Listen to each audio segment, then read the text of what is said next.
અને બધાને હિંમત આપતા રહ્યા. એ એમના જીવનનો બહુ અદ્ભુત ગુણ હતો.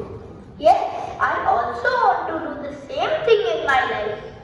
અને તને ખબર છે, રામ ભગવાનની બીજી એક વિશેષતા હતી કે કોઈએ ગમે તેટલી ભૂલો કરી હોય, એમને હેરાન કર્યા હોય, તો પણ એને મોટું મન રાખીને માફી આપી દે, જાણે કંઈ બન્યું જ નથી.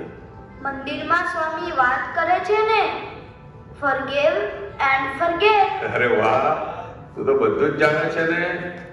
રામ ભગવાન લાઈફની ગમે તેવી ડિફિકલ્ટ સિચ્યુએશનમાં ખૂબ પોઝિટિવિટી રાખતા હતા. કાયમ બધાનો ગુણ જ લેવાનો, બધામાં સારું શું છે તે જ જોવાનું. પણ દાદા, એ કેવી રીતે ખબર પડે?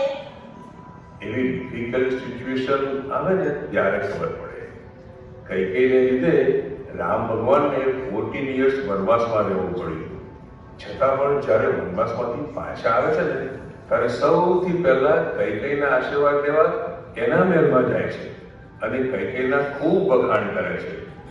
એ દિવસે તો આખી અયોધ્યા નગરીના લોકો અને કૈકેયીના સગા દીકરા ભરત ને શત્રુઘ્ન પણ સરપ્રાઈઝ થઈ ગયા હતા.